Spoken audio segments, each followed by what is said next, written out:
continuing the Talmud series, and last week, if you remember, the last thing we spoke about was the HaKadosh Baruch Hu said to Avraham Avinu that the punishment of his children would be that they will have to go through 4 different exiles: Babylon, Persia, the Greeks, and the Romans. And also we spoke about the nation of Israel is similar to the olive. Why it's similar to the olive? Because you get the oil out of the olive by beating it up. You get the good out of the nation of Israel by beating them up, which means when the Goyim torture them, pogroms, Holocaust, problems, terrorism, then they have time for their Father in heaven. When everything is smooth and working out, they're not so anxious to be faithful and to be grateful. The truth is, it's true about every person, not about only the nation of Israel. But since the nation of Israel is obligated to do a lot more, then the demand from them and the responsibility is much higher.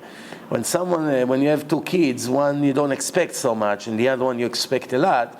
So when the kid that you don't expect from is doing something wrong, you let it go most of the time, because you didn't expect him to do the right thing. But when the son that is your pride, he is the one who is not good, what do? You send somebody to watch him, maybe to give him a hard time, to follow him, because you care more about what he does than the other one. That's the way the nature is. Since Hashem expects much more for his children, obviously when they are not performing, it's a bigger disappointment. And so that's where we spoke about a Siamese twins. If somebody has 2 heads, which one of them you should put the tefillin? Is it 2 souls, 1 soul? This is where we ended up. Today I would like to continue. As I told you, there are 339 slides in this lecture, and we are in number 311. So maybe 2-3 more lectures we should be done with this series, hopefully. Amar Rabbi Natan, there is no mitzvah in the Torah that besides the reward, the little reward that you get for it in this world, that doesn't have a reward for the afterlife, as we all know. And the Gemara brings an example. Come and learn from the mitzvah of tzitzit. What's mitzvah of tzitzit? One person was very careful with mitzvah tzitzit. He always had the tzitzit on him. But he was making other sins. It's common. People sometimes good in one mitzvah and they bad with the other one. He heard that there's a prostitute far away from the other side of the river or the ocean that she charged 400 coins of gold. This is a fortune. Fortune is like, in our days, is like, could be more than $10,000 if it would be today. They had to go to her. He wants to go to her. So he sent her with a messenger 400 coins of gold, right, to give him an appointment, which means she was a busy prostitute. So she told him the place and the time where to meet with her, and he went. It was an hotel or something, so he went in. This story took place 2,000 years ago. He came, he sat by the entrance. Then she has a servant, like that she takes care of her stuff. So the servant came and said, "You can come in." So he goes in, and she has 7 different beds, like in different levels over there. 6 of them made from silver, one of them, the top one, made from gold, which means she was a very rich prostitute, not just one on the street, right? And she has ladders, the ladders made from pure silver, and the top one made from pure gold. And she's sitting all the way on the top, And he comes and he sees what's happening. So he climbed slowly, took his clothes off. He put his clothes on one of the beds. And he climbs up and want to make a scene with her. And after, he was about to make the scene with her, the strings of the tzitziot fell on his face from one of the beds. So when he looked at the string of the tzitziot, he got very nervous. He realized what he's about to do, so he quit. He left her alone. So she said to him, "What happened?" So he told her, no, nothing happened. She said, no, I'm not letting you go before you tell me what's wrong about me. Something like this never happened to me. So he told her, I swear to you that I never saw a beautiful woman like you in the whole world. It has nothing to do with you. So she says, so what happened? So he told her, there's one mitzvah that our God gave us, it's mitzvah tzitzit, that we have to make the strings and the knots, which is the names of God. And God says in the Torah, Ani Hashem Elokechem, I am the one who reward or punished everyone based on what he does. And I'm faithful to give reward and also to pay for the punishments. Now I look at these 4 witnesses around me. There's 4 different knots with the strings in the 4 corners of the garment. And how can I make a sin when I have these 4 witnesses right above my head here? She told him, I want you to swear to me and give me your real name. Because people probably used to come with fake names. And so she said, tell me the real name. What city you from? What is the name of your rabbi? This is a non-Jewish Goya, prostitute, Roman. What is the name of the yeshiva where you're learning Torah over there? Write it down for me, please. He wrote down everything. She realized, she learned a lot from that story. She got up, she wrote 1/3 of her wealth to the kingdom. You gotta pay taxes, what can you do? 1/3 for the poor people, and 1/3 she took with her hand, and she came to the Bet Midrash of Rabbi Chia, to the yeshiva of Rabbi Chia, the legendary rabbi that lived at that time. She told him, Rabbi, I want to convert. I want to become Jewish.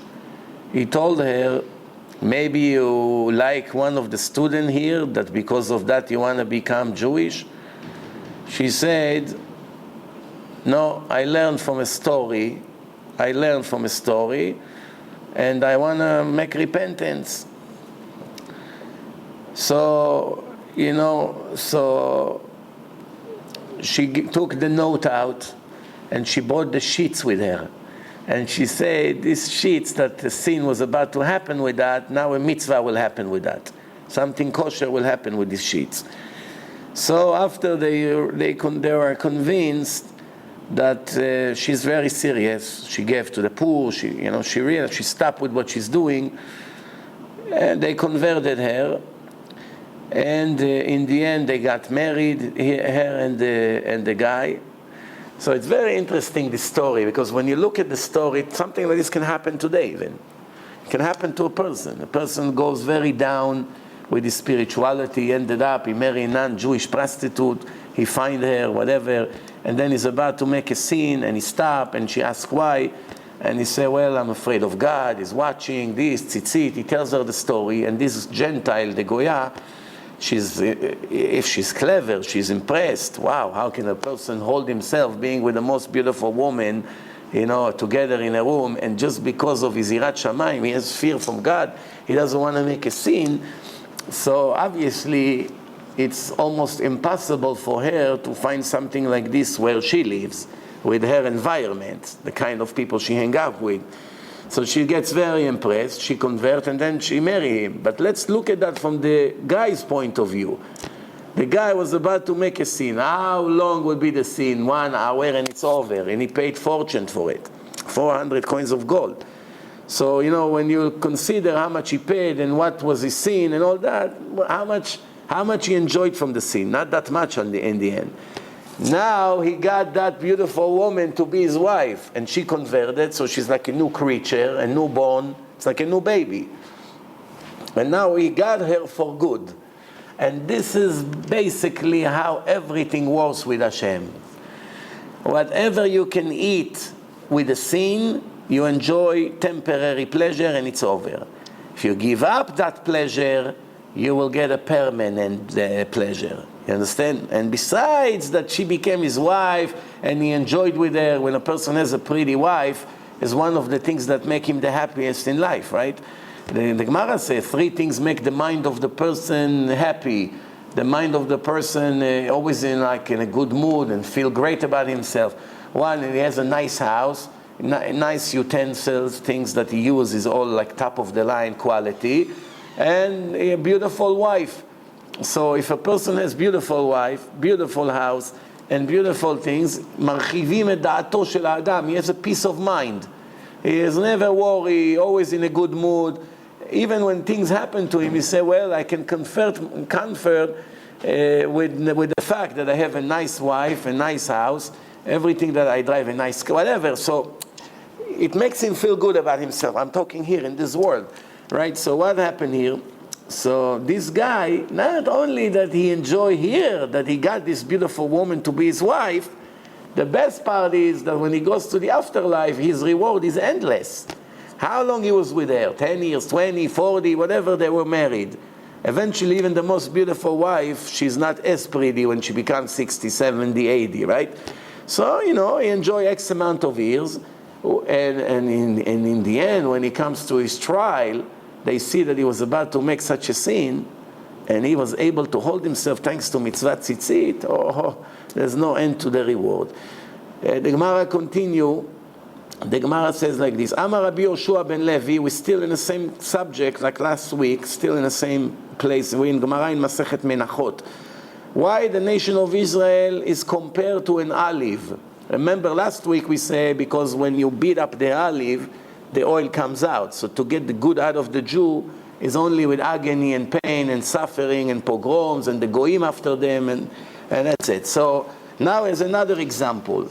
What the olive tree is leaves does not fall in the summer and does not fall in the winter. The leaves always stay. The nation of Israel will always remain in the world. Nobody can get rid of them. No matter how much they try, winds, storms, to get, like sometimes if you have a feeling that the wind and nature is fighting with the trees to make all the leaves fall. But some of the leaves is hanging to the tree and it's very difficult. Storm, this, sometimes the whole branch breaks and the leaves do not fall. So this is like this world. The Goyim are so anxious to get rid of the Jews everywhere, and especially now in America, in New York. Racism, I heard that they beat up somebody yesterday, almost killed him. He came out of the subway, some Jew, Russian Jew. Every week there's an incident, burning the cars, putting graffiti. It's very serious already, So the anti-Semitism is rising, but it's nothing new. It's nothing new. Every once in a while you have a timeout of 10 years, 20 years, then it rises again. Then 5, 10 years, boom, it rises again. It's always like this, it's always been like this. So no matter how much they try to get rid of the nation of Israel, they always remain, like the leaves on the tree are never fall. That's why, and this is only by the olive tree. Other trees, the leaves are falling, winter, summer, sometimes you have leaves, sometimes not, depends. But the olive tree, even winter, even summer, the leaves staying. The olives come on and off, but the leaves are staying there. Amar Rabbi Yochanan, when you said the Sanhedrin, the 71 big chief rabbis of Israel, the Chachamim, these are the conditions that a person has to have before he can be nominated to be one of the 71 sages that sit in the Sanhedrin. They have to have full wisdom in Torah, full knowledge, control, full knowledge, which means it cannot be that you ask them something about something and they won't be able to answer. And you know how wide is the Torah, it's like an ocean. So any question, any subject, any page, they have to have full control. Then they have to be very impressive and good looking. Thank you. Who cares about good looking? Today when you go, you care if the rabbi is handsome or ugly? Or you choose the rabbi based on his look? Oy vey, if that's the case. But over here is different. We are not talking just a rabbi that you ask him what to do. We're talking judges. And sometimes the empty-minded people, the ordinary people who have nothing in their brain, you know the joke that one guy had one wire in his brain. When they open up his brain, they're looking what's going on, they see one wire. So one doctor cut the wire, the 2 ears fell. So even one wire he didn't have. There's really no brain. The world is full of people like this. Unfortunately, that's the case. Sometimes you see people do very foolish things when it comes to religion. But I always say, it depends. There's two kinds of fools. There are fools who are foolish when it comes to Judaism and religion, yeah, but they're very smart in business and other things. And there are people who are just dumb in everything they do. Who do you think will get bigger punishment from Hashem when they die? Someone who's fool always in everything, or someone who's only fool in Judaism? Fool in Judaism, yes, you're right. If he's dumb in everything, he messed up his business, messed up his marriage, messed up everything. People take advantage on him, people fool him, every salesman who comes to his business trick him, and many other examples like this. You know, so people like this, you know, you understand why they're also foolish when it comes to Torah and mitzvot. But if the person is, you know, when it's only able to tell the difference between good and bad when it comes to business, money, you know, things like this. But when it comes to Torah, it's dumb. That means you had the ability, but you didn't want to be good. That's the difference. Someone is just dumb. It's like the example I always give: the father that has two children, very smart and very foolish. Who does he expect from? From the smart one. If the foolish one makes mistake, he pretend he doesn't see. Why? Because he doesn't expect from him. Okay, so they have to be handsome. Why? Ba'alei mar'eh, tall, handsome, impressive. Why is it? Charismatic. Why? Because the empty-minded people, they don't respect people based on their wisdom. Smart people in any field, Jews, Goyim, doesn't matter, mathematician, you know, anything, historians, but they're smart in something, they know to appreciate someone who has wisdom even in a different field, like a big lawyer admire a big doctor and vice versa, or a big judge admire a great professor in college. Why? They feel like colleagues. You are wise, I am wise. Sometimes they think they're wise, but in general, this is the way the world is. Yeah, he doesn't appreciate the shoe shine in a subway like he appreciates professor in one of the colleges he's been there. Why? Because this is the nature of the world. So when they come in front of these judges, if you see an ugly man, not impressive, small, even though he knows the entire Torah by heart, he learned all his life and he's a genius, he won't be an authority for him. He is unable to respect him because he's such a low-level person. He thinks he's great. He's very low, so he cannot to separate between the important thing to the nonsense. For him, it's a package deal. So you are only impressive if you're also very handsome and charismatic and a great speaker and the whole deal. If you only have the wisdom, sit home and write books. Do us a favor. Don't come to tell us what to do. This is the way they think. So in order for these people never to have any complaint, they cannot open their mouth. What are they going to say? 71 chief rabbis, the biggest in the world, in Torah. The most charismatic, the most handsome, everything about them, right? But it gets even better. So I say also tall, ba'alei koma, big, not little ones. Ba'alei zikna, not young. Sometimes it can be a young genius guy, but also young, it's very hard for the people to receive an authority from him. If you have a big community and you bring a 22-year-old rabbi, just became a rabbi, and it could be once in a lifetime you have a genius like this. If he comes and there's 60, 70 years old people in the audience, they get angry. Who did you bring here? They don't even give him a chance to open his mouth to prove what a genius he is. He could be much more genius than someone who is 50. You don't know, he learned all his life and he's a genius. He may know so much, but it doesn't work. A 22 or 25 cannot be an authority to 100 people that they are older than 50, even though they're fully ignorant. They don't know anything. It doesn't matter. They will never respect him in the right way. And this is the way the world is. Same thing in teachers. If you have you open up a class for 50 years old and older, why do you bring them? A teacher that is 20 years old? If you can be my grandson, you're telling me what to do. You're telling me to be quiet. I have to raise my hand to get permission from you. It's very hard for them. Okay, so Baalei Kshafim, they know all the kishufim, all the black magic. Why they have to know it? Because when a person comes and does things like this in a court, they have to know if it's real or not. Which means you can see that a judge can only be a judge in a case if he's an expert in this case. For instance, today it could be a delegation, an argument between two partners in the stock market. What do you think? Every rabbi can be a judge? Not everyone can be a judge. You need a specialist for business, someone who's an expert in a stock market. Besides Torah, besides all the rules of Shulchan Aruch, Choshen u'Mishpat, he must be an expert in everything that happens in a stock market. He knows options, he knows how to short, how to buy, long, day trading, he knows frauds, he knows inside information. He has to know everything. He has to know all the regulations, the FBI, what is a sin, what is not, what is a crime, what's not a crime. Because it's not always the same like the Torah, right? I give you an example. If a person told you, buy this stock tomorrow, it will go up. Buy it today. I'm telling you, my uncle owned the company. Buy it. You'll make a lot of money. How much is this? $10. You buy it. The next day it became 30. You made $1 million.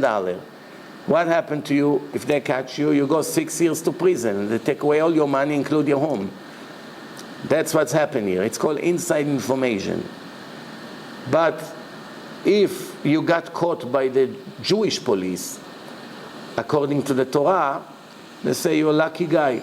There's nothing we can do to you. Why? Because what is the crime?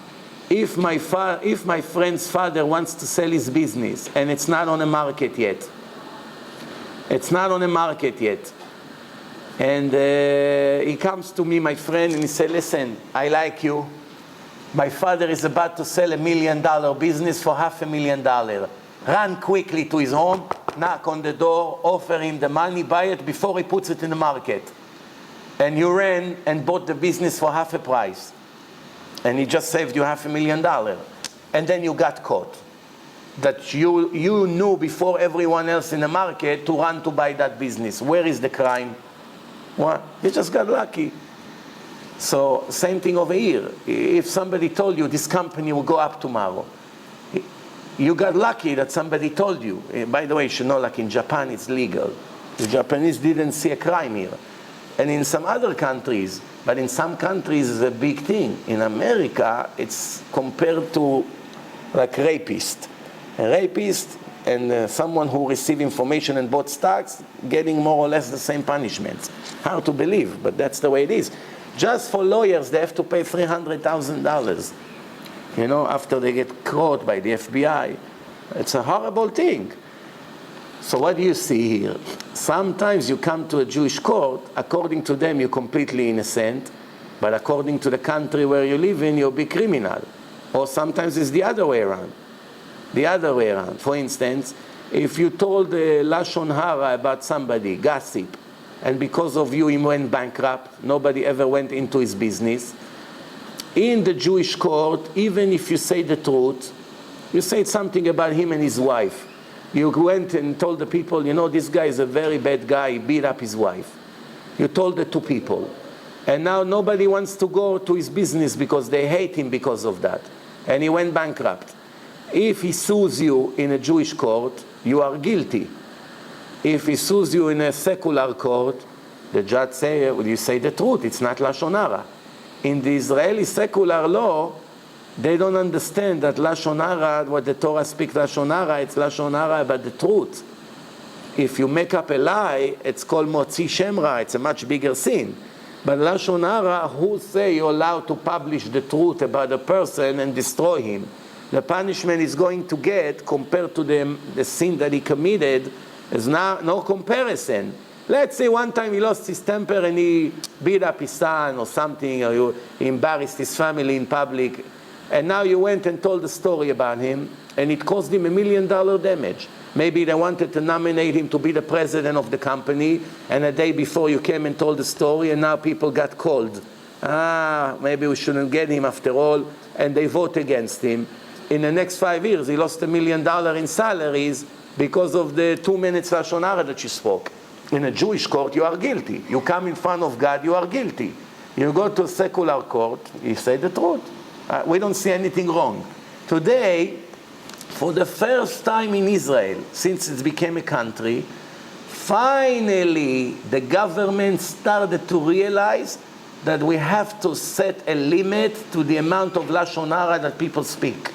So they made a rule, it passed in the Israeli Knesset in a vote, that if somebody would publish Lashon Hara in a newspaper, the newspaper will publish personal, confidential information about people, they would be subject to $300,000 shekel lawsuit, $80,000 lawsuit. If you publish something about somebody, they'll go crazy because they scream, democracy, freedom of speech, freedom, freedom, freedom. Finally, they realize 2 interesting things happened in the last 48 hours. This is one thing which I'm very surprised. They finally got it after so many years that they murdered so many people with this Lashon Hara that they published every day. Something else happened. There's another minister in the Israeli government that is not religious. So they interviewed him and they told him, what do you think about the greatest danger that we have from Iran? That if Iran will have a bomb, it could be the end of Israel. So guess what he answered? Not religious guy, Mechalel Shabbat. He say, in my opinion, our danger is completely not from Iran. Our danger is our ignorance in Judaism. That was his answer. This is what I've been saying for years. The biggest enemy of the person is in ignorance. Our new generation know less and less about our tradition, our culture, our Torah, and that's why we have no future. That's much more dangerous than Iran. Which means with Iran we can handle the situation. But with this, if we're not going to do something about it, we are finished. Of course, what he say has to start with himself. Well, if he's going to change or not, probably not, but at least he had the courage to say the truth, and they publish it on a newspaper, on a media. Okay, so let's move on. So, Amar Rabbi Yochanan, so when you put somebody to sit in a Sanhedrin, has to be wise, has to know the whole Torah, has to be good looking, has to be tall, has to be old enough, with experience, have to know all the black magic, all the magic, the kishufim, have to know 70 languages. That was the languages in the world at that time. Which means if a person comes speak Arabic, he has to understand the lawsuit in front of him. Not to bring Muhammad to be an interpreter. Why? Because when a person translates a different language, he can never do a perfect job. Never. He can do, in the best scenario, 99%, 95%.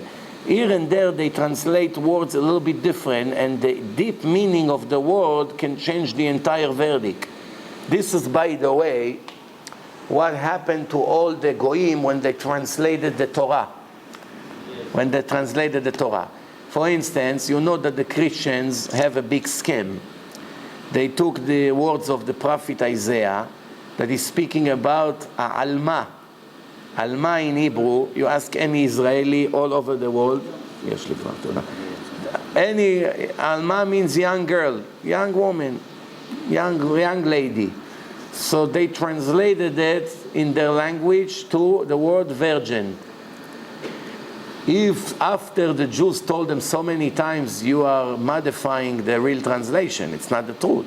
There's never been a virgin. It's a young lady. It's nothing to do with a virgin. Some of them agree to change back. Most of them stay with the scam. So even if they made an innocent mistake in the beginning, at one point it became a scam because they never corrected it. So today, one Goya sent me an email giving me an example from last week's Parsha. What did she say? You know, how the Goyim know so much about the Parsha? Almost every Goy buy Art Scroll. Art Scroll sell Chumashim and Gemarot to Goyim much more than to Jews. Did you know that? If Art Scroll had to be depend only on the Jewish world, they probably wouldn't make any profit. All the profits that they have comes from the Goyim. The real, what makes them really a big company, comes from the Goyim. The Goyim all over the world, they ship books to all over, to the Middle East, to Arab countries, anywhere you want. That's where they really make their money from. That's why some of the words that then translate, it's not the way they want to translate. They translated for the Goyim not to make mistakes in the idol worshippers. You know, it's very interesting how it is. So this woman gives me an example from the Pasuk, Ve'anahara tovat mar'eh, right? That Eliezer goes to get a wife for Yitzchak. You see Rivka, she's beautiful, tovat mar'eh, ve'ish lo yeda'a, and a person never slept with her. This is what the Pasuk says. So she says, see, here is Nahara, and you see Nahara means a virgin. Nahara. What's Nahara in Hebrew? A girl. Teenage. A young girl, teenage. So I wrote to her the opposite. From this verse, it's a proof that I'm right, not you. But they're sometimes so dumb, they cannot even understand what they read. I wrote to her, if you were right, why the Torah needed to add and a person never had relation with her? If Nahara is a virgin, all you have to do, and the girl is a virgin, finish. Everybody understand, nobody touch her. There's no extra word in the Torah. Torah never write extra words for nothing.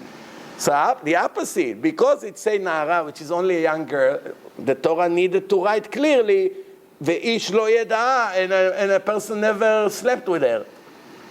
To show you that Nahara could be virgin or non-virgin. So, even this is what the Torah said. They have eyes, but they don't see. They have ears, but they don't hear. You know why they don't hear? Because they don't want to hear. They already set their mind, so they don't want to hear. Same thing, they don't want to see. You bring them the proofs, they don't want to see. You understand? So, let's move on. So, they have to know 70 languages. That the Sanhedrin will not hear interpretation from an interpreter. Why? It can change the truth and the justice in a court. And this is very important. Rabbi Yochanan Amar Talmidei Chachamim Haoskim Beilchot Avodah. Rabbi Yochanan says, someone who learned all the services that were performed in Bet HaMikdash, in the Holy Temple, מעלה עליהם הכתוב כאילו נבנה בית המקדש בימיהם. They get a reward like they participate in building the Holy Temple in Jerusalem. Because they learn all the sacrifices, all the rules of Bet HaMikdash. That's already a preparation from building Bet HaMikdash. So even if physically it wasn't built, it wasn't their choice. It's not in their hand to build or not. It's only in God's hand. But the fact that they build and constantly, even though it's not so relevant today, what do you need to know about sacrifices today? If the Jews would know 100% that the third temple will never be built, most of them would never touch these laws. Why to learn about things that were relevant 2,000 years ago when I have so much to learn about what I need every hour? First, let me do everything that I need, and then when I be 90, I'll learn a little bit just for general knowledge. But today, it's a part of the system. In every yeshiva, all the kids, everybody learns it. Why? Because we know when the Mashiach comes, we're going to have to know all these things. Right away. Not to start learning for 10 years now and Mashiach is standing in Central Park waiting. What are you doing here? I'm waiting until these fools will learn finally what needs to be done. Nobody knows anything. You understand? So you have to know. So this is it. Amar Rish Lakish. What is it? Zot HaTorah la'olah, la'mincha, la'chatat. What all this pasuk that we say sometimes in the morning when we pray, it's in a korbanot there. It's a very important pasuk. It says like this, Amar Rava, kol ha'osek b'Torah, someone who learns Torah, eno tzarich, he does not really need, not korban olah, not the olah sacrifice, not korban mincha, not korban chatat, not korban asham. By learning it, it's count like you sacrifice it. Same thing, פיתום הקטורת. פיתום הקטורת, תנור הבנן, 11 סמנים היו בה, הצורי והציפורן, we say it every day, it's like you're making the קטורת. אם חיסר אחד בכל שמח, it's a big thing. So by saying it every day, why they put it in a prayer? It's learning, it's not a request. What? To pray to God, what is it? Either to praise Him or to ask from Him. One of the two. You either praising Him or you asking from Him. Why you all of a sudden have to write in the middle of the prayer the 11 spices that they used to put in Ektoret? What does it have to do? Because of this Gemara. By doing it, count like you are making the Ektoret, which saving so many people from dying. It's big secrets. Maybe one day I'm going to make an entire lecture just about Pitum Ektoret to show you how many things it can save a person from. And if you read it from a klaf, many people, they write it like a Sefer Torah. It's Gula La'ashirut, for Parnasah, for all kinds of things, you know. So it says like this, זאת תורת החטאת, זאת תורת האשם, כל העוסק בתורת חטאת כאילו הקריב חטאת. Everyone will learn the rules of the sacrifice of חטאת, it means if you make an intentional sin, a non-intentional sin, that if it was intentional you deserve onesh karet, punishment of karet, that the soul gets cut. The 36 restrictions in the Torah that it's Isur Karet. If you did it not intentionally, such as Chilul Shabbat is one of them, violating Shabbat, then you have to bring a sacrifice to Bet HaMikdash because you made a not intentional Chilul Shabbat.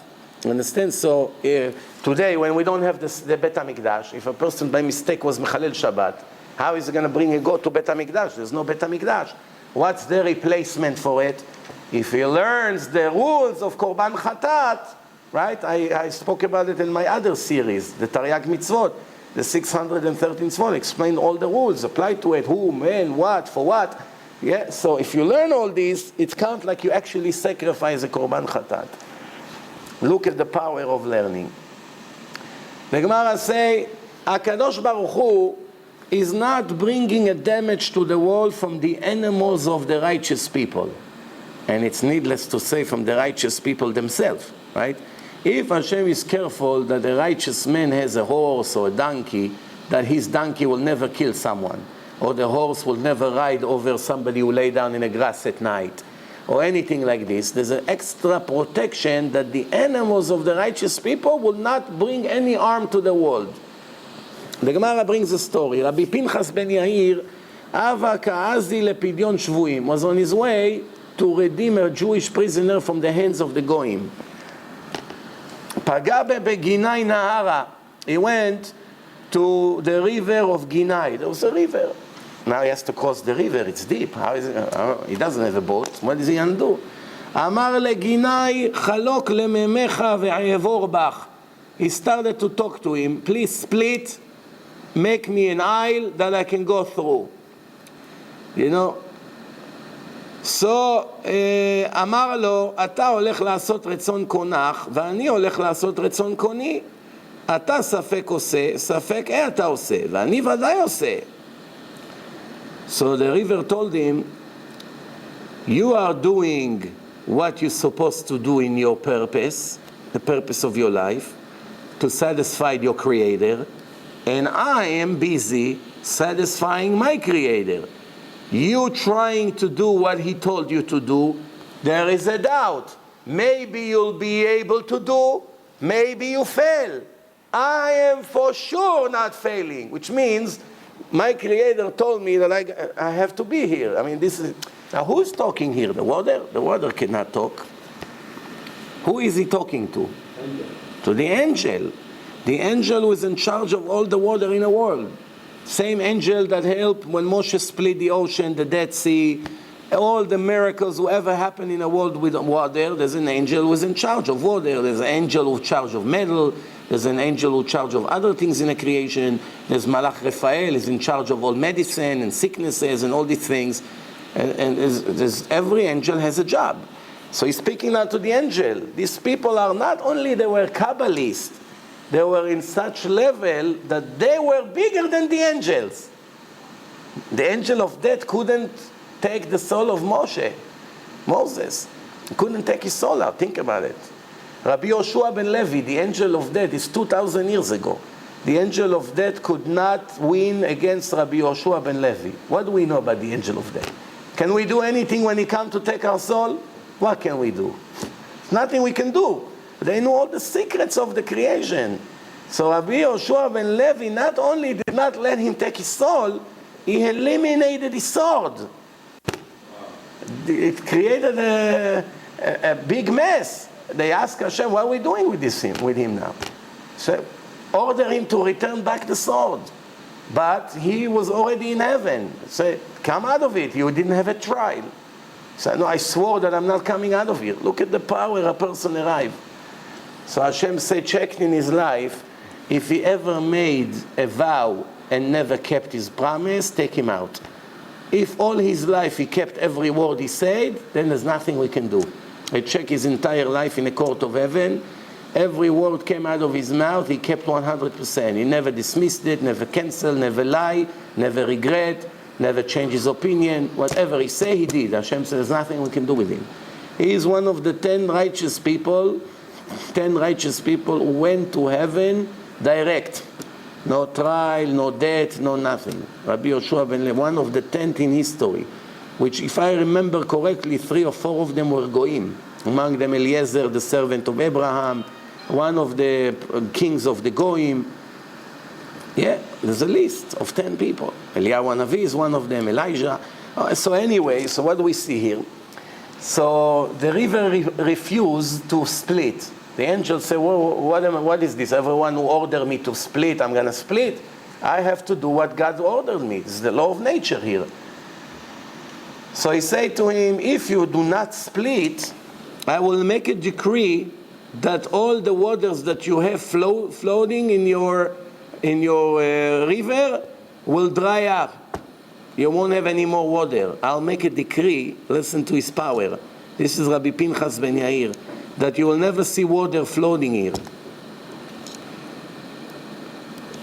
He got nervous. He split.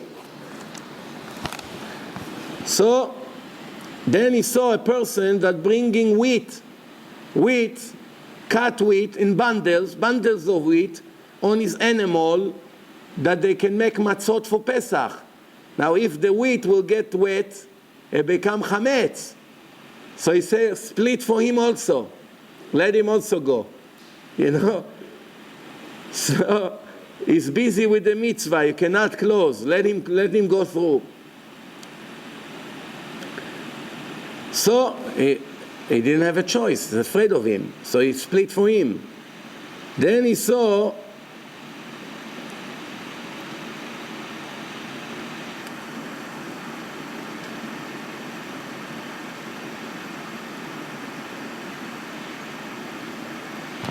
one Arab, one Goy is passing there also. So not to make Chilul Hashem, also let him also go. So look at the power that they couldn't do anything, that angel, to close the water. Bottom line from this story, in the end, he says like this.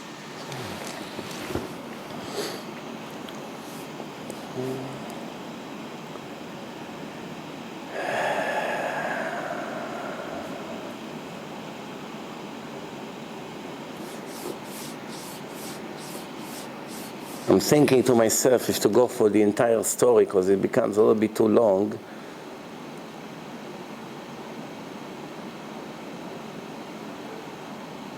Bottom line, the moral of the story is like this, that the Gemara wants to teach that the righteous people that are great in their life, they are even greater after they passed away. And they give an example from Elisha. Elisha was the rabbi of Eliyahu Hanavi, of Elijah. So the Gemara say Elisha was greater than Eliyahu. Eliyahu revived the dead, but when he was alive. Elisha revived the dead once he was already dead. That the body that touched him came back to life from his holiness. When Eliyahu Hanavi did it, he was alive. When did it happen? It says, ויהי הם קוברים איש, והנה ראו את הגדוד, וישליכו את האיש בקבר אלישע, וילך ויגע האיש בעצמות אלישע, ויחי ויקום על רגליו. They threw a body to the grave of Elisha, and the body touched the body of Elisha, and he came back to life. You understand? So the Gemara says, Eliyahu Hanavi was alive. When you're alive, you can perform if you know all the secrets. But Elisha was able to revive the dead when he was already not here. So the Gemara also says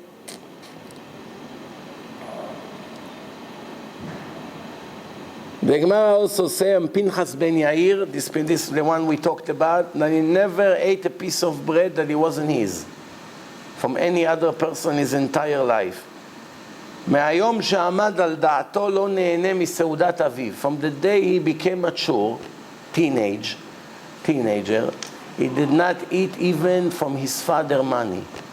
He did not want to accept anything from any people, any person, even from his own father. Do you believe this? The level of people who say you're not allowed to eat from your father, it's not a sin. You can eat from your father, no problem. But this is the level that this person was in. ברוך אתה אדוני אלוהינו מלך העולם שהכל נהיה בדברו.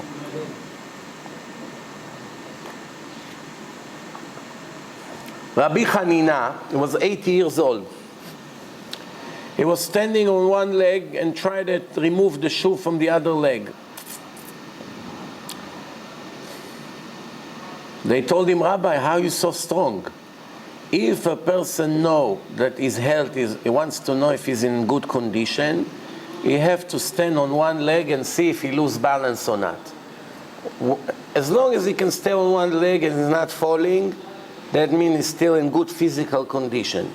If more than 10 seconds he cannot stay, he begins to fall like this, that means his physical condition is going down. Up to the moment he can still stand, that means his physical condition is still strong. So he was 80 years old, standing on...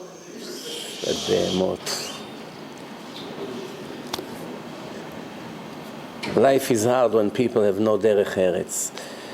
So it says like this, that he stands on one leg and is able to take the other leg. It's very hard, even for me, for young people, 40, 20.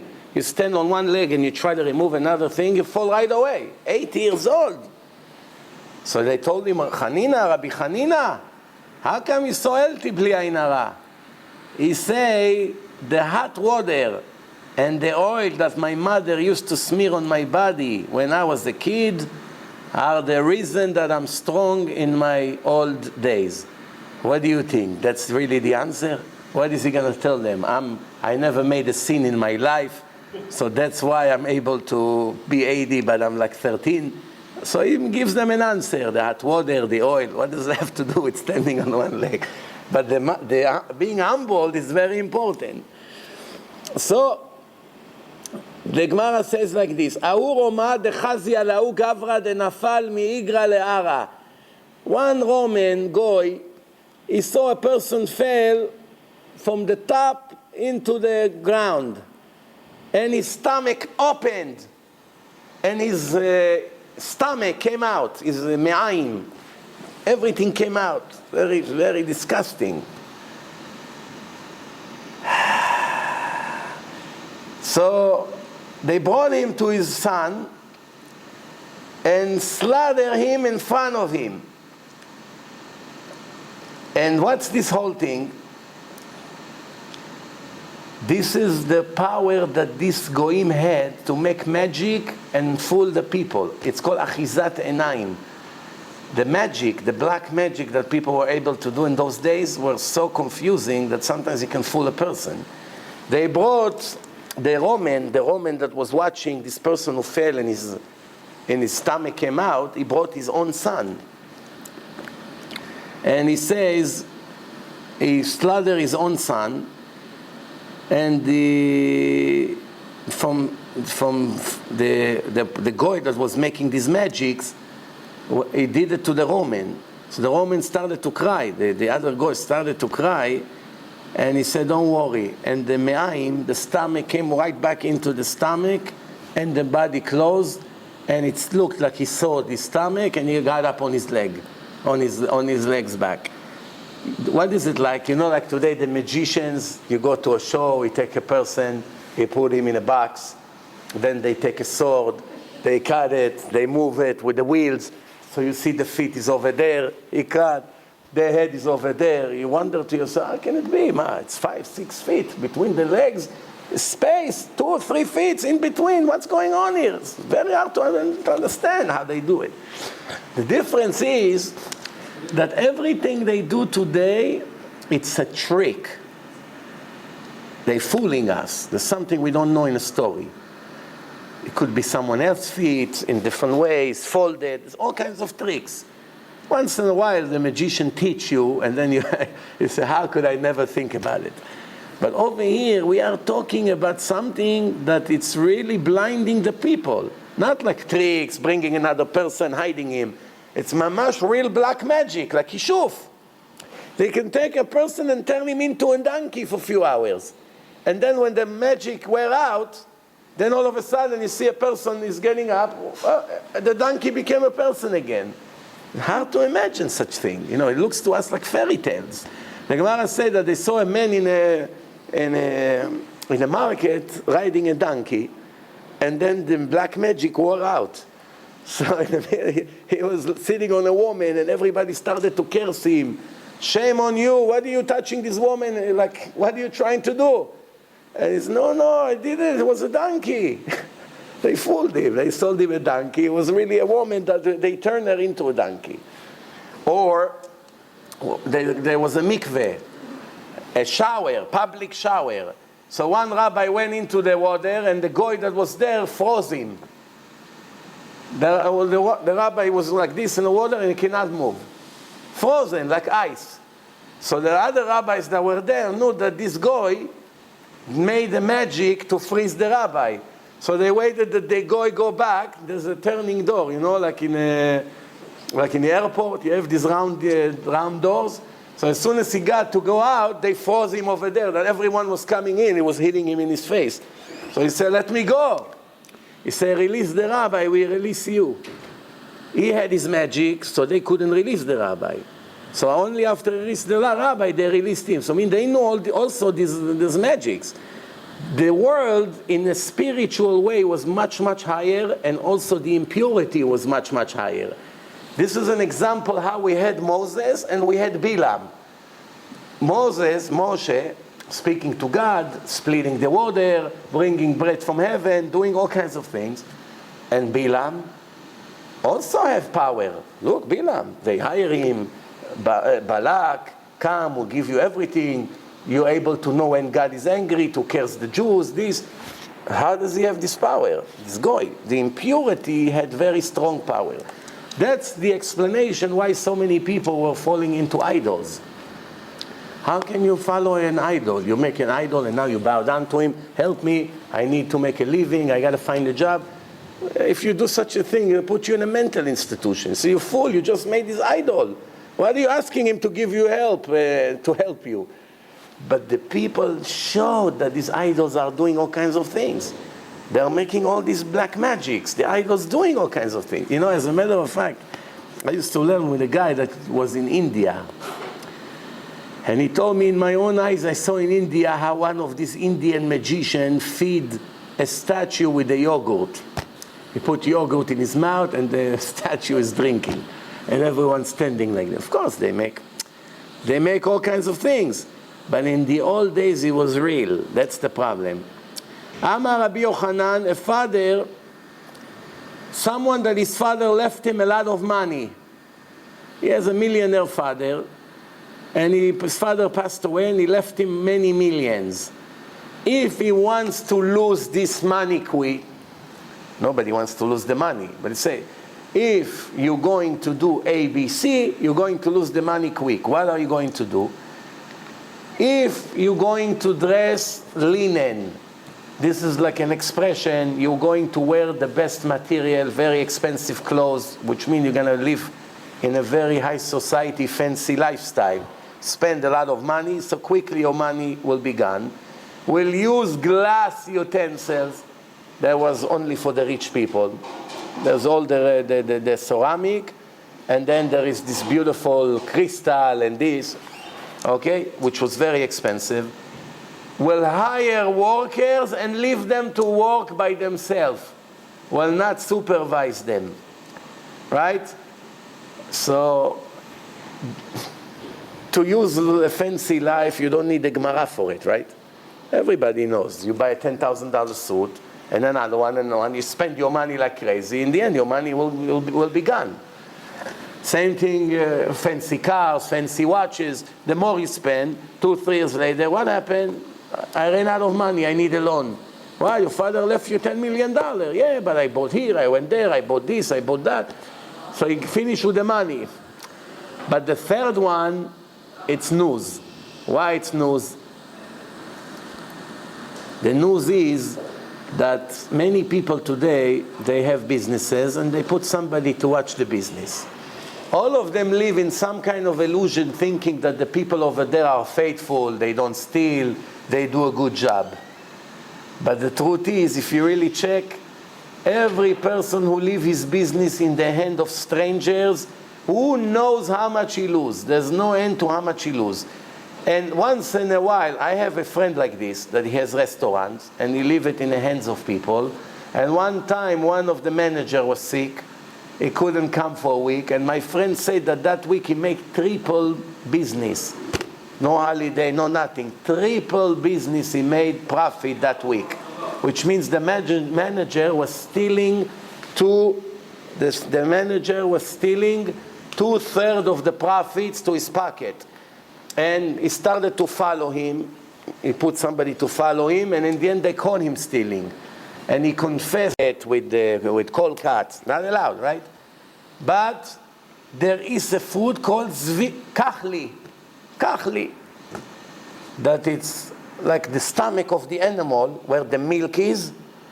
So when you cook it, it tastes like milk that was absorbed in meat. That was, remember, there's always the milk there. So when you slaughter the cow, you take it. By the way, you should know that when they make the cheese, all the hard, salty cheese, they make it in the stomach of an animal. It's like a sack. That's how they do it, even until these days, all the farmers. It's big questions if it's kosher, not kosher. I don't want to get into it now, but just for us to know, okay. By the way, it's very interesting that I arrived to this Gemara today, because today I read something very interesting. There is a duck that they import from Japan, I think. A special duck that tastes exactly like pork. And today the chief Ashkenazi rabbi of Israel made a rule that it's allowed to import that to Israel. Because, the Rabbanut, they want to get it kosher. They want to sell it to the religious people. Here, religious guys, see what you're missing. Pork, but kosher pork. This duck tastes exactly like pork. They say that if you close your eyes and you taste, you don't know which one is pork, which one is this duck. I don't know. I mean, I go to Costco, sometimes I'm curious. I look at the prices of pork. It's the cheapest meat from all the other. Like beef that is not kosher, it's much more expensive. So I'm thinking to myself, if it was such an important, delicious meat, why it's the cheapest? Maybe because there's much easier to raise pigs. I don't know really the answer. But if it was such a delicatessen, should have been more than a cow, no? Or lamb. But I don't know. Baruch Hashem, I never tasted. So, Tanur Abanan, everything that exists in the land exists in the oceans, except a rat. That's it. Hulda, the big rats. Everything you have in the land, you have inside the water. Anotel sachar ladun dinav betelim. Someone who has to be a judge in a court between two people, and he asks them to give him money before. Pay me such and such that I can be a judge between you. You cannot rely on his judgment. The Gemara says, how do we know this? Amar Rav Yehuda Amar Rav de Amar Kra Re'eh limadeti etchem ma ani bechinam af atem bechinam. Hashem said to the Jewish nation, I want you to see how I taught you the Torah. I taught you the Torah free. I didn't make you work for it. I didn't ask you to do anything in order for you to get it. You have to teach for free. This is an important Gemara. Ma ani bechinam af atem bechinam. Tanya nami achi kasher tzivani Hashem Elokai. Moshe say also, as my God ordered me to teach. Moshe asked them to pay him. Excuse me, the nation of Israel, I have a lot to tell you.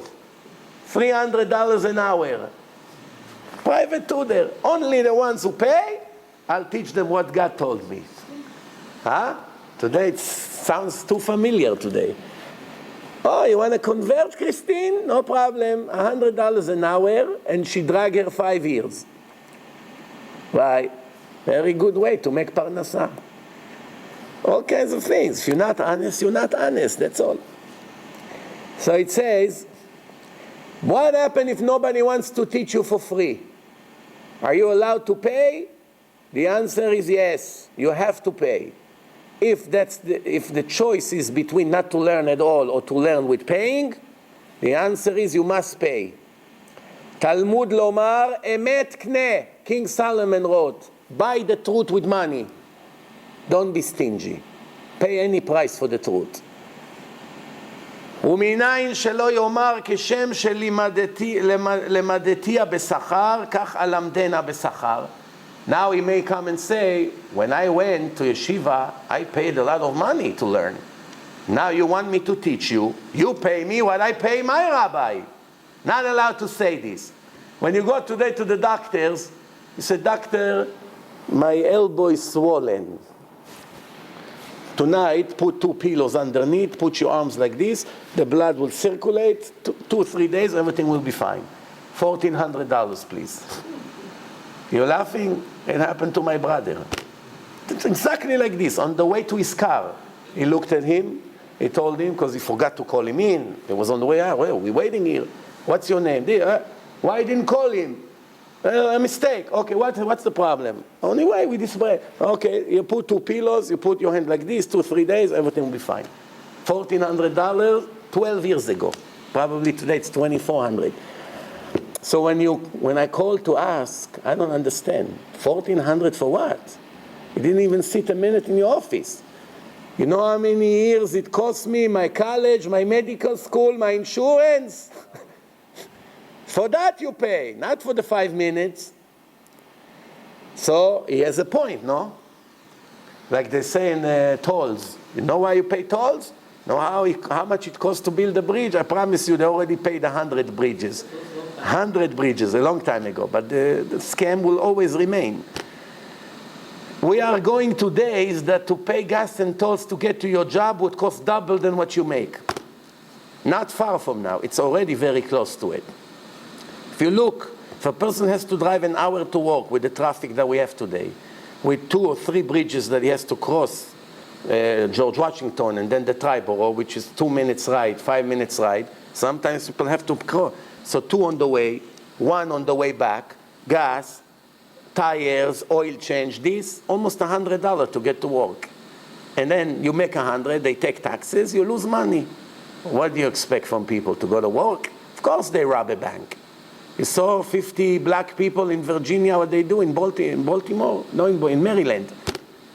They came into a store, like a 7-Eleven store, 50 people, grab everything, and came out in front of the owner.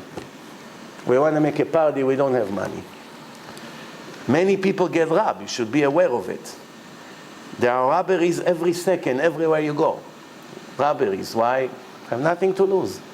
Winter started, they cannot afford heat. They suffer, they can't pay rent. So what happened? If they rob and they don't get caught, they live good. They get caught, you put them in jail, they have free TV, basketball, heat, food, peanut butter, much better for them, like camp. We went to camp for free. You understand? That's it, with all the gang from the neighborhood. Hey buddy, what's up? How you doing? Hey, oh, now we have another one for the 5 against 5. Wow, it's warm here, it's good, big television, man. Why, what does he have to lose? Huh? Very good. Now he goes to jail, his wife comes to the government, I'm a single mom, she makes good money. Everything is rotten, everything is corrupted. So he says, listen, I paid a lot to learn, why you don't think I deserve to charge? Talmud lomar emet kne ve'al timkor. King Solomon wrote, buy the truth with lots of money, but don't sell it with money. Trust God, don't worry. Trust God. Trust God. I know, I tell you the truth, today from the situation, I spoke to one speaker, which is a pretty good speaker, and of course I'm not telling you his name. He asked me, how do you make so many lectures every month? I don't understand. What? Every night, 2 lectures, this. I'm trying to make 1 or 2 lectures a month. You know how hard it is? And this is a good speaker. If it was mute, then I understand why he cannot. So I told him it's only one reason. You ask money to come, and I come for free. They only call me because I come for free. If I tell them $500 a lecture, like you do, you need to make a living. He doesn't have a job. So nobody would call me. That's all. Maybe 2 lectures a month I'll do. That's exactly what it is. So I made him feel good. It's nothing against you, believe me. Just nobody wants to pay. So what am I going to do? I'm going to starve, we say. I have to pay this. I say, you just trust God. When you go, you say, Hashem, you know I go for free. I need to make a living. I'm in your hand. And the miracles will begin. Because remember, this is one thing that everybody has to know. You don't make your money necessarily in the job you're working in. But the efforts that you put in that job will help you to get the money elsewhere. You understand what I say? I'll give you an example. One rabbi came to Rav Chaim Kanievsky a few years ago, and he said, Rabbi, I have to go to America to collect money for my yeshiva. I'm so broke. The yeshiva, I need $50,000 in 2-3 weeks. If not, I have to close the yeshiva. I've never been in America. I don't speak English. I don't know who to go. I don't have names. Please give me a blessing that I'll be able to raise $50,000. It's against all odds. Rabbi gave him a bracha and he left. He came back after 3 weeks. Avel vechafui rosh. He's completely depressed. Barely he raised the money for the ticket and the car that he needed. That's it. 2 weeks, he has to already announce that the yeshiva apparently will have to be closed, bankrupt. 3 days later, a messenger came to him with an envelope. This is from Rav Chaim Kanievsky, he sent it to you. He opened it up, $50,000 check. From a person who lived 3 blocks away from his yeshiva in Bnei Brak. He ran quickly to Rav Chaim Kanievsky. It's a miracle. After he relaxed, he said, Rabbi, I don't understand. Why Hashem sent me to America to suffer, to get embarrassment? People closed their door in my face. I had to walk, snow, rain. I don't know places. Don't know how to ask questions in English. Such embarrassment I got. In the end, I came with empty hands. I didn't see my wife, my children. For 3 weeks, I couldn't learn Torah. And then I did not make a penny. And then my salvation came from across the street. What's going on here? Rav Chaim Kanievsky told him, the only reason you got this check is because of the insult and the pain that you had in America. If you wouldn't go and show Hashem how much you care for your yeshiva, Hashem say you don't deserve to have a yeshiva. Now when you show him how much you care and you left your wife, your children, and you ran and knock on people's door to bring money to people that learns by you, not their father. If you don't want the place of Torah to be closed, so Hashem say, okay, you pass your test. I just want to show you that the money doesn't come from the wealthy people in America. It will come from the wealthy people across the street if I want. What happened? A guy made $500,000 in a deal. He export, import. He came to Rav Chaim Kanievsky with the open check. Rabbi, please recommend me a good place to give it to. He told him, go to that place, write this there, the name of that yeshiva, this. No, Rabbi, I prefer you give it. Here, he wrote the check, he gave it to him, he came, he gave him the check, finished. The yeshiva got saved. What you do in other places help you here. So that's what I'm saying. You sometimes come to a lecture, you know in advance nobody is there, it's all teenagers, young people, nobody will give you money. They won't cover you the gas, they won't cover you the toll. You know you lose $100 from your pocket that night. And then out of nowhere, somebody accidentally came that night and gave you an envelope and it covered the next 3 lectures. And sometimes you go to houses of billionaires that spend $2,000 on food, sushi, things, and they say, thank you, goodbye, and send you home.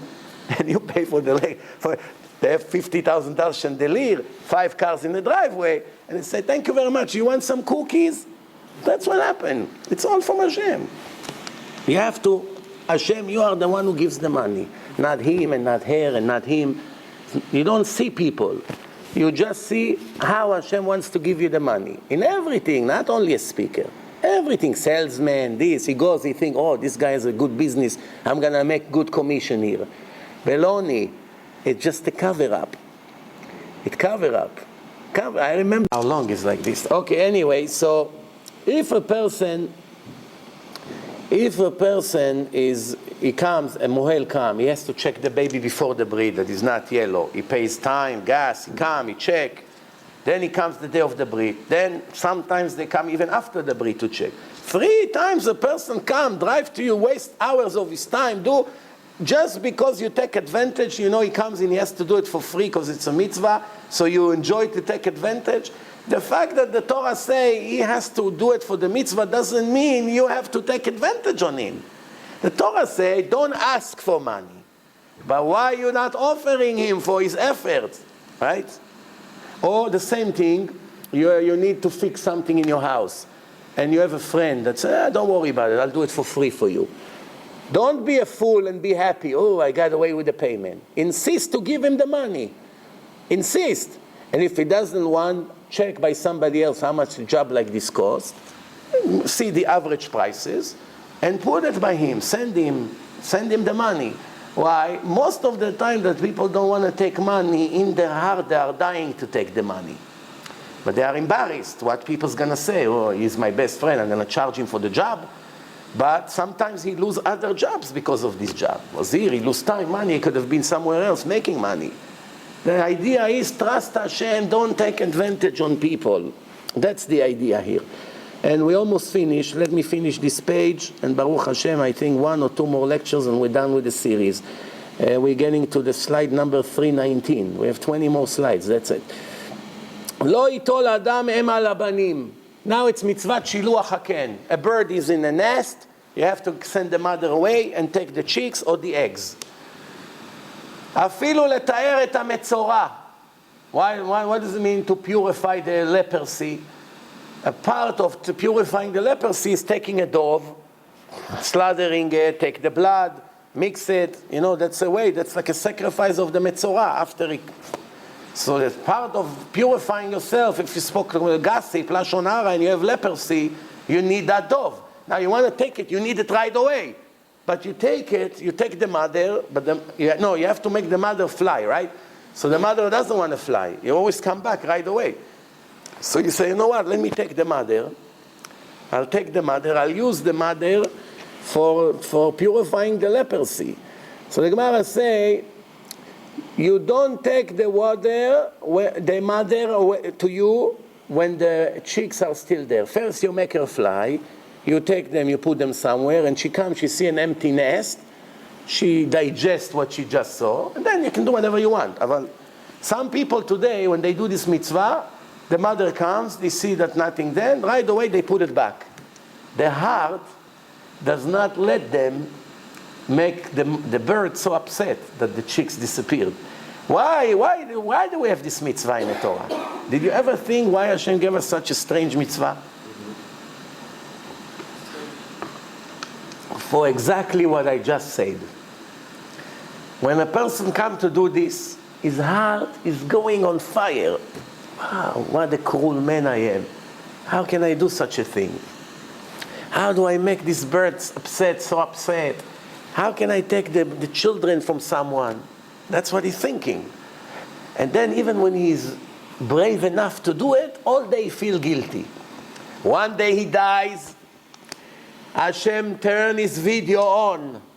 Let's see, Mr. X, what a tzaddik you are, what a righteous person you are. Raping, mechalel Shabbat, stealing, people are crying for all the million he stole from them, beat up your wife, beat up your children, ungrateful to me, everything I gave you, use it against me, and all of a sudden, 1 minute of your life, you're such a decent person, you're such humanity you have, such a high standard of morality. How much you suffer for a lousy bird?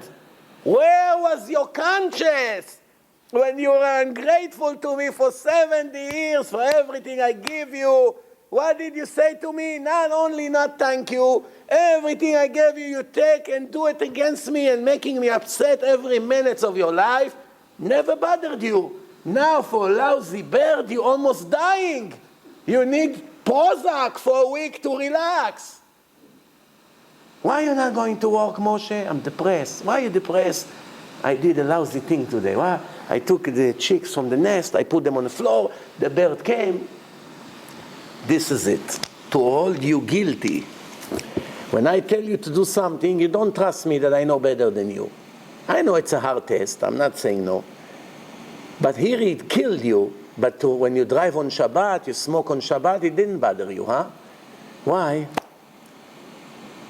And what is a person going to answer? I promise you, you won't have an answer. So the Gemara says, Leman yetav lach ve'arachta yamim. What's the reward of this mitzvah? You live long life here and long life in the afterlife. It's needless to say for the most important mitzvot of the Torah that you're going to live long life, life of eternity. This is a very small mitzvah. How long it takes? 2 minutes. 2 minutes, whoop, the birds come, you put it back, you didn't put it back, doesn't matter. For that, you're going to have long life. You learn Torah all your life, it's not going to give you long life. For 2 minutes, yes, but for 30 years of learning, no. So what are you thinking? Just to show you that even a small mitzvah like this, it's endless reward. Needless to say all the others. קל וחומר על מצוות חמורות שבתורה. תניא דבר רבי יעקב אומר, רבי יעקב, דישיבה רבי יעקב, אין לך כל מצווה ומצווה שבתורה שמתן שכרה בצידה. Not all the mitzvot in the Torah you have the reward next to it. Only few. Respect your father and mother. The Torah says, למען יאריכון ימיך, that you have long life. And over here, where else? All the other mitzvot, it's unknown. But a big question mark, but everybody understand, it's at least better than this. So really, there's no question mark. You understand? If you come to work for a rich man, let's say they hired you, a rich family. They say, every once in a while, I want you to come teach our children math, and we'll take care of you. So one day you came, you taught them 10 minutes, and they say, okay, we're busy today, we have to go. They give you $100 for 10 minutes. Thank you very much, we appreciate $100. A week later, they call you and they ask you to teach him 4 hours. What is the chance they give you less than $100 today for the 4 hours? There's no chance. A worse scenario, they'll give you the same. If something is messed up in their head, most likely they give you 400, no?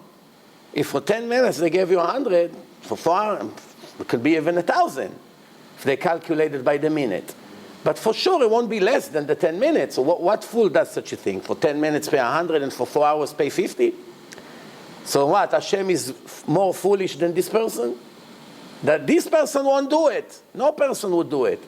So if for this simple mitzvah you get such a huge reward, imagine all the other things. So the Torah continues. The Torah says, כבד את אביך ורespect your father and mother, יצא למען יאריכון ימיך ולמען יטב לך, that your life of eternity will be long and that you get benefits. And also in the Shiluach HaKen, it's the other order, that you get benefit and you would live long life. You understand? The Gemara comes and tell a very, very important story. Somebody's father told him, go up and bring me chicks from the nest. On a tree there was a nest. Send the mother away and bring me the chicks. He came, he took the chicks, and he was going down from the ladder, he fell and died. So the Gemara say, where is the long life of this guy? What does the Torah say? You're going to have long life, no? So the Gemara say, למען יאריכון ימיך בעולם שכולו ארוך. What it really means is not over here. Over here it's only a place of a test. The real, what the Torah gives blessing is only eternal. Here, yeah, you can get here and there some rewards. But the real reward is for the place that is endless. This is what it is. That's why the Gemara brought this. לעולם שכולו טוב, למען יטב לך, not here. Over here, there is really no pleasure. It's all illusions. Something that is temporary cannot be called pleasure. Because when you stop it, it's bring pain. Someone does something good for you and you feel good. And right when it's over, you feel worse than before it started. So what good is that? Somebody gives you a week every day, come, I'll give you food. 1 week gives you food, then the 7th day you're hungry, come, no, I don't give you anymore. The disappointment is sometimes you think to yourself, you didn't start. Now I started to get used to it, I depend on you, you stuck me a knife in my back. This is how the people think. A person sponsors you for 30 years and one day send you a letter of termination. All the 30 years look like mud all of a sudden. Why? Because you're thinking now, what am I going to do? So the good here is limited, very limited. But over there it's endless and there's no defects. It's perfect. So it says like this. The Gemara says like this. Rabbi Yaakov chaza bedilma de me'arer be'avera hava. Maybe while he was climbing on the ladder and he came down, he was thinking about an idol or something, or a woman or something that is not allowed to. So the Gemara say no. Because bad thought, Hashem does not attach to action. Only when the action starts, you also get punished for the thought. But if it was only a thought for the first time, you don't get punished. But second time, you get punished for the first and the second, for both. But first time, you get away with the thinking. So, but the Gemara said that's only if it's not idol worshipping. Idol worshipping, you get punished immediately. Maybe he was thinking about an idol while he was doing it. So, the Gemara says like this.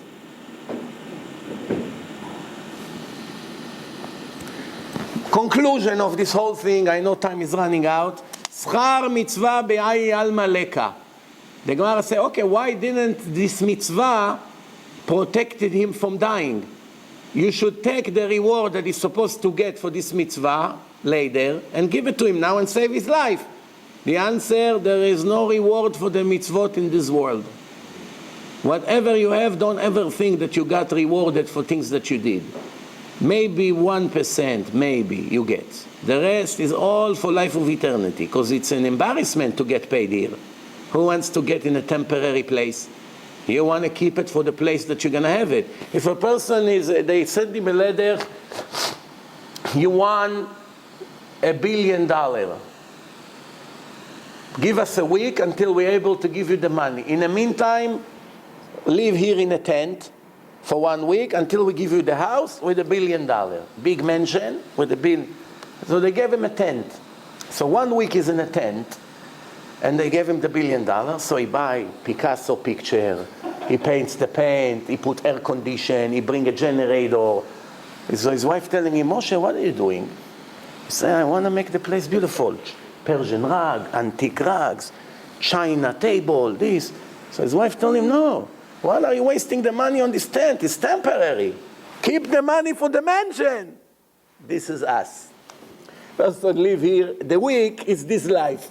Before you realize it's over, the blink of the eye. He wants so much good here. What here? Here it's over already. Nobody ever was happy for material things. It's just, it's over before it starts. Keep it for there. Over there, the pleasure will never end. The Gemara continue. The Gemara say, but we have another question here. That's a very complicated Gemara. Very complicated. What does it say? We have a rule that someone is on the way to do a mitzvah, have a special protection. On his way to the mitzvah and on the way back. So the minimum you should have said that this guy was supposed to be protected on the way to do this mitzvah. So what happened over here? The Gemara says, Sulam ra'u ahava o makom de kavua eze kashani. We have a rule. We have a rule. This rule that when you go to do a mitzvah, you have special protection, it's not applied to a certain dangerous place. Which means, if you have a bag full of diamonds, and you want to go to a crime neighborhood at 2 o'clock at night every night to do business over there. And while you're going there, you're thinking, I'm doing a mitzvah now, because 10% of the money I make with these diamonds, I give to the synagogue every day. No, I come the next day to the rabbi, here, 500, 200. So I'm busy with the mitzvah. So for sure, none of these people here will murder me and rob me. Wrong. Wrong. Why? If it's a place of certain danger, the dangerous things are likely to happen, you are not Rabbi Shimon Bar Yochai and not Moshe Rabbeinu, that you have such a special way that God will go out of his way to make everyday miracles for you. Or miracles that everybody will recognize, oh, this guy has clear miracles. It's a holy man. No. And if it happened to you, they take away from your reward from other mitzvot. So one way or the other you lose. What the Gemara say that you're on the way to do a mitzvah in a way that it's unlikely to happen, it won't happen to you as well. Let's see, there's robbers once a year in this place. And they now thinking to come to you, you get saved from them. Why? Nobody would know that you had a miracle. Because in a neighborhood like this, there's no robberies. So Hashem made you a miracle because you're on the way to a mitzvah. But since nobody knows about that miracle, it's fine. It did not eliminate the free choice from the people. If the people would see that 10 people go to this neighborhood every night to sell, 1 religious, righteous person, and 9 very wicked people. The very wicked people almost every 2-3 days get robbed. And the religious rabbi go there for 5 years, every night nobody touched him. Do you think his people will have a doubt if the Torah is real or not? There's no more test here. When the religious man got robbed, just like when the goy got robbed, the world is nature, robberies. Where is the justice? There's no justice. I can continue eat pork, no problem. No problem. Where is God? Where was God in the Holocaust? You know all these questions. But the Gemara answered these questions. Don't expect miracles to happen to you in a place that there is danger. Olam keminago noeg. This is the law of nature. So you know, I have another story that shows that this is the way it was, and that, you know, when there is a zeka, this is a place of danger, shani. Over there, that rule does not apply. You only get saved in a normal place, but place that there is so many dangerous things can happen, then it's over. Okay, so time ran out. I finished. Now, next week, let me give you a preview of next week. Next week, I have a story, very interesting story about similar to what we spoke about damages and demons, about the laws of fish, impure fish, pure fish, how impure fish give birth, how pure fish give birth, the bat that flies, how does he give birth, how do they breastfeed their babies, the dolphins, can a dolphin be conceived from a man, can it be half fish, half man, mermaid, that's the name of it. It's very interesting. It's everything that people ask me, the next day it's in a shiur. Somebody just called me and asked me about this Gemara. Baruch Hashem, we learned the subject very good. We'll give the answer. So, it's a very interesting scientific shiur next week. Speaking about people who conceive in a day when they give birth, people who conceive at night when they give birth, the way of conceiving, the birth.